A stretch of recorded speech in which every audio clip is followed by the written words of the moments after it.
Welcome you all again in today's session of mucosal drug delivery system. In the last session, we have discussed about the introduction part of mucosal drug delivery system. Today, we are here to discuss about the various theories and principles related to bioaddition and mucoaddition. Theories and principle of mucoaddition. Mucoaddition is a complex process. Several theories have been proposed to explain the mechanism. है ना, muco addition complex process है जिसमें कई सारी theory के द्वारा हम इसको समझ सकते हैं। कुछ थ्योरी यहाँ पे डिस्कस की गई हैं, जैसे electronic theory, absorption theory, wetting theory, diffusion interlocking theory, fracture theory और mechanical theory. So these are the some theory to explain the mucoaddition process. First one is the electronic theory. Electronic theory is based on the premise that both the mucoadhesive and biological material possess opposing electrical charge. Electronic theory इस base है, इस आधार पर base है कि दोनों म्यूकोएडिसिव and biological material दोनों में अपोजिट इलेक्ट्रिकल चार्ज होता है। ठीक है, thus when both the material come into the contact, they transfer electrons, leading to a building of a double electronic layer at the interface. जैसे ही दोनों आपस में कांटेक्ट में आते हैं, म्यूकोएडिसिव एंड बायोलॉजिकल मटेरियल और मेम्ब्रेन दोनों जब कांटेक्ट में आते हैं तब इलेक्ट्रॉन का ट्रांसफर होता है, building a double electronic layer, जिससे वहां पे डबल इलेक्ट्रॉनिक लेयर का फॉर्मेशन होता है इंटरफेस पर, where the attractive force with in the electronic double layer determine the mucoadhesive strength.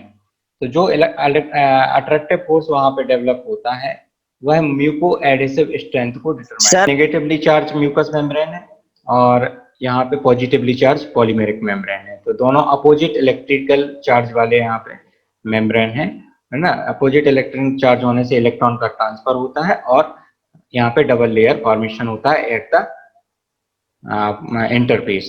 ठीक है, एडिटिव इलेक्ट्रॉनिक बाइलेयर का फॉर्मेशन होता है और इसका जो अट्रैक्टिव फोर्स होता है वो म्यूकोएडिसिव स्ट्रेंथ को डिटरमाइन करता है। ठीक है, तो it is about the electronic theory. Second theory is the absorption theory. According to the absorption theory, the mucoadhesive device adhere to the mucus by secondary chemical interaction such as the van der Waals and hydrogen bonds, electrostatic attraction और hydrophobic interaction। ठीक है, तो absorption theory के अनुसार क्या होता है, mucoadhesive device adhere to the mucus।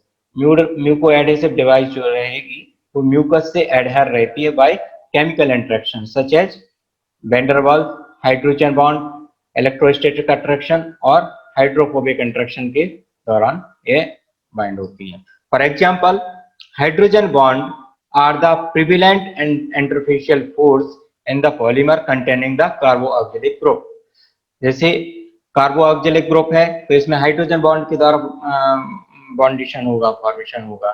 ठीक है, तो इस तरीके से होगा। After an initial contact between the two surface the material adhere because of the surface force acting between the chemical structure at the two surface. तो जैसे ही initial contact होता है दोनों सरफेस का तो दोनों आपस में एडहेयर होते हैं। क्यों होते हैं? केमिकल स्ट्रक्चर के कारण उसमें सरफेस फोर्स डेवलप होता है और उसके कारण उनमें अट्रैक्शन होता है।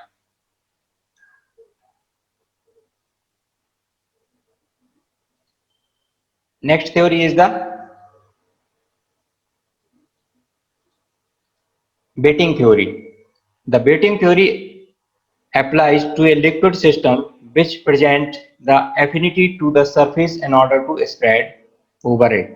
Betting theory liquid system पर अप्लाई करते हैं। Betting theory generally liquid system पर अप्लाई करते हैं which present the affinity to the surface in order to spread over it। तो जो surface के लिए affinity प्रेजेंट होती है और जिसके ऊपर इसको स्प्रेड होना है। ठीक है, wetting theory applies to the liquid system which present the affinity to the surface in order to spread over it. This affinity can be found by using measuring technique such as contact angle. इस affinity को हम कैसे major कर सकते हैं? Contact angle को measure करके इस टेक्निक को हम इस एफिनिटी को मेजर कर सकते हैं. The general rule states that the lower the contact angle, then the greater the affinity. General rule की बात करें अगर, तो जितना कम कॉन्टैक्ट एंगल होगा, lower the contact angle, then greater the affinity, उतनी ज्यादा एफिनिटी होगी. Lower the contact angle, greater the affinity. The contact angle should be equal or close to the zero to provide the adequate spreadability. ठीक है, contact angle should be equal or close to zero, zero के बराबर या उसके close होना चाहिए जिससे आपको अच्छी स्प्रेडेबिलिटी मिले. ठीक है, यहाँ पे म्यूकस मेम्ब्रेन है, यहाँ पे कोई लिक्विड ड्रॉपलेट बनाया गया है. तो कांटेक्ट एंगल जितना कम है उतना ज्यादा एडिशन हमें देखने को मिलता है. कांटेक्ट एंगल जितना कम है उतना ज्यादा एडिशन इस डायग्राम के हिसाब से आपको देखने को मिलेगा. इस schematic diagram showing the influence of contact angle between the device and mucus membrane and bioadhesion. तो वेटिंग थ्योरी को एक बार फिर से देखें. The wetting theory applies to the liquid system which present the affinity to the surface in order to spread over it. Liquid system के लिए apply की जाती है जो कि जिसकी एफिनिटी होती है सरफेस पर. This affinity can be found by using measuring technique such as the contact angle. Contact angle को मेजर करके इस एफिनिटी को हम पता कर सकते हैं. The general rule states that the lower the contact angle, then the greater the affinity. General rule की बात करें तो जितना कम कॉन्टैक्ट एंगल होगा उतनी ज्यादा एफिनिटी होगी. इस कॉन्टैक्ट एंगल को हम डिटरमाइन करेंगे. The contact angle should be equal or close to the zero to provide the adequate spreadability. Contact angle zero के इक्वल या क्लोज होना चाहिए जिससे हमें एडिक्वेट स्प्रेडेबिलिटी उससे मिलेगी. The spreadability coefficient SAB can be calculated from the difference between the surface energy gamma B and gamma A and the interfacial energy gamma AB as indicated in the equation. ठीक है, तो spreadability coefficient को भी हम determine कर सकते हैं. Surface energy gamma B और gamma A, gamma B minus gamma A minus ये आपका गामा AB. तो इस फार्मूले से हम स्प्रेडेबिलिटी कोएफिशिएंट को डिटरमाइन कर सकते हैं. स्प्रेडेबिलिटी कोएफिशिएंट को डिटरमाइन किया जा सकता है. The greater the individual surface energy of the mucus and the device in relation to the interfacial energy, greater the adhesion work. यहाँ पे एक और पैरामीटर आया है adhesion work WA. Greater the individual surface energy of the mucus and device in relation to the interfacial energy.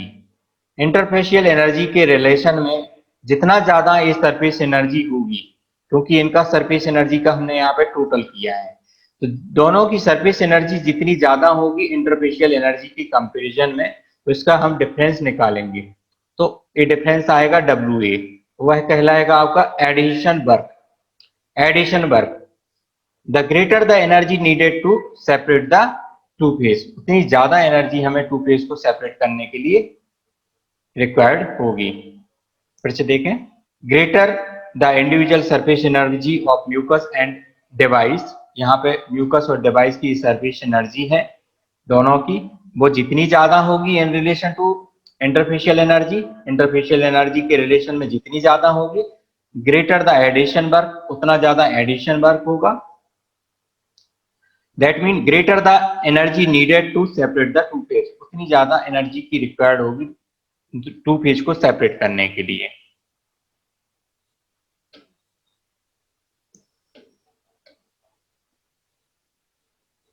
Next theory is the diffusion theory. Diffusion theory describe the interpenetration of both the polymer and mucin chain to a sufficient depth to create the semi permanent adhesive bond. Diffusion theory describes the interpenetration of both polymer and mucin chain. Polymer और mucin chain के बीच में जितना ज्यादा इंटरपेनेट्रेशन होगा उतना ज्यादा diffusion होगा। ठीक है, तो diffusion theory describe the interpenetration of both the polymer and mucin chain.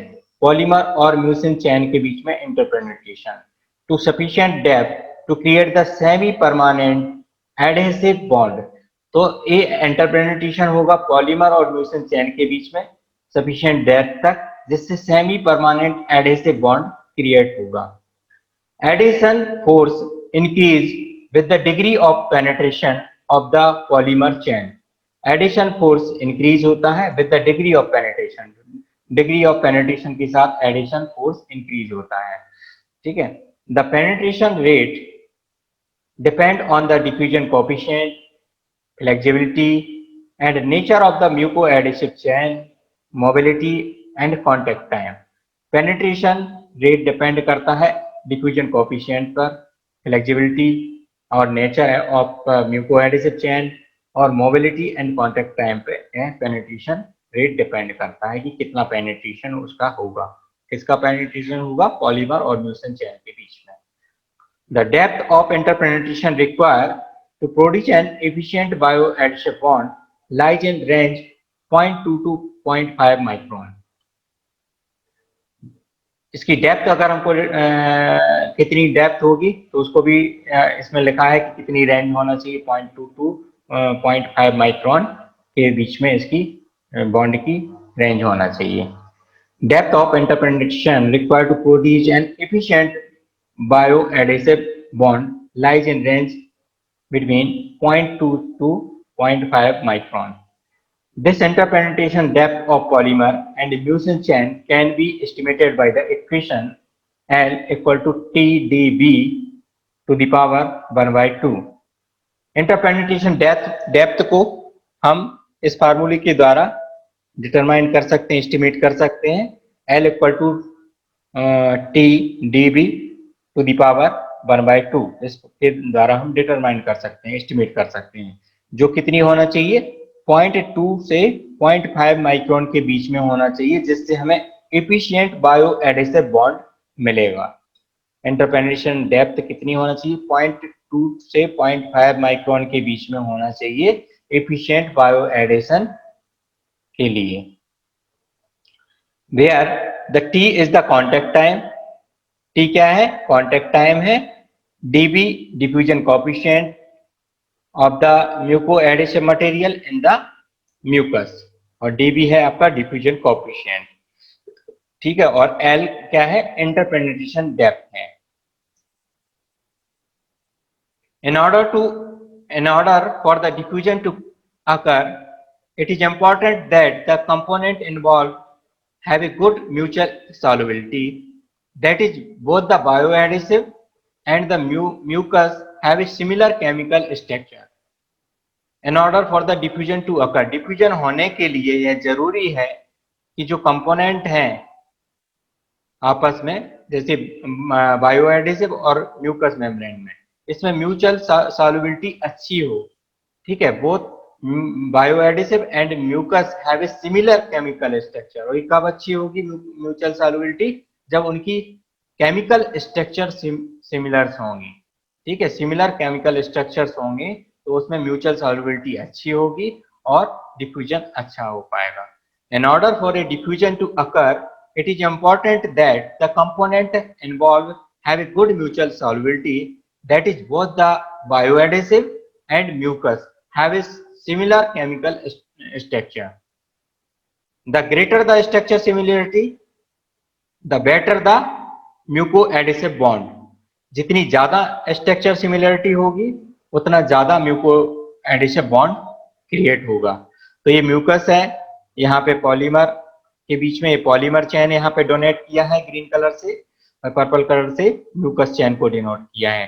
तो जितनी ज्यादा इनकी केमिकल स्ट्रक्चर में सिमिलरिटी होगी उतना ज्यादा ये इसमें सॉल्युबिलिटी होगी और डिफ्यूजन हो पाएगा म्यूकस मेम्ब्रेन के अंदर। ठीक है, ग्लाइकोप्रोटीन म्यूकस चेन है, पॉलीमर चेन है, इनकी सिमिलरिटी के कारण इनके बीच में आपस में इंटरपेनिट्रेशन हुआ तो इंटरपेनिट्रेशन डिफ्यूजन थ्योरी भी हम इसको कहते हैं। ठीक है। Secondary interaction resulting from the inter diffusion of polymer chain of bioadhesive device and the mucus. Bioadhesive device और म्यूकस के बीच में जो सेकेंडरी इंटरेक्शन हुआ तो वो कैसे हुआ, क्योंकि जो केमिकल सिमिलरिटी है उनके बीच में, चेन्स के बीच में, और केमिकल स्ट्रक्चर में सिमिलरिटी होने के कारण उसमें इंटरपेनिट्रेशन होगा और अच्छा सॉल्युबिलिटी और अच्छा डिफ्यूजन यहाँ पे देखने को मिलेगा। Next theory is the fracture theory. Most used theory in study on the mechanical measurement of mucoadhesion. Most used theory है ये म्यूको मैकेनिकल मेजरमेंट अगर करना है म्यूको एडिशन का तो इस थ्योरी का ज्यादा यूज किया जाता है। It analyzes the force required to separate two surface after adhesion is established.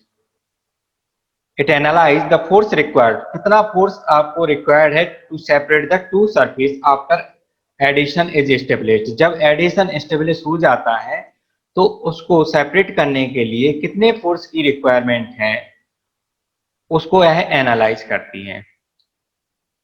This force Sm is frequently calculated in test of resistance to rupture by the ratio of maximum detachment force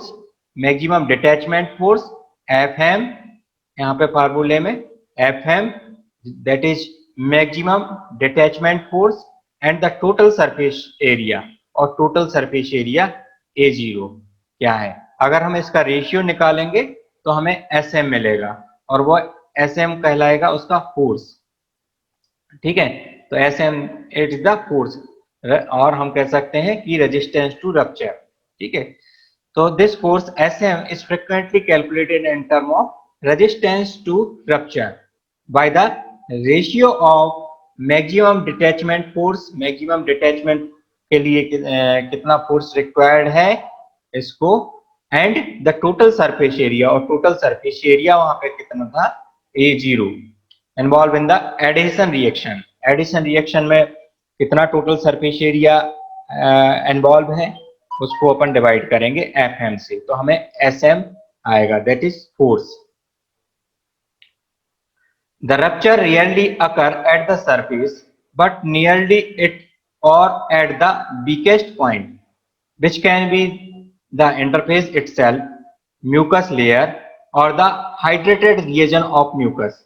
ठीक है, तो rupture rarely occur at the surface, जो rupture है यहाँ से rupture होगा ना, तो वो रप्चर ऐसा जरूरी नहीं है कि सरफेस पे ही रप्चर हो, कहाँ कहाँ रप्चर हो सकता है, बट नियर टू इट, उसके नियर हो सकता है कहीं भी आसपास। एट द वीकेस्ट पॉइंट, जहां पे वीक पॉइंट होगा वहां पे रप्चर होगा। ठीक है, which can be interface itself, interface पे भी हो सकता है। Fracture at the device mucus interface, diagram में देखें, fracture at the device mucus interface, यहाँ पे फ्रैक्चर हुआ है डिवाइस म्यूकस इंटरफेस पर। और कहाँ हो सकता है, द म्यूकस लेयर पर, म्यूकस लेयर पे भी हो सकता है fracture at the mucus layer, यहाँ पे म्यूकस लेयर पे डायग्राम में दिखाया है, यहाँ पे भी फ्रैक्चर हो सकता है। और the hydrated region of the mucus, और म्यूकस के हाइड्रेटेड रीजन पे भी फ्रैक्चर हो सकता है। So these are the various regions where the mucoadhesive bond rupture can occur.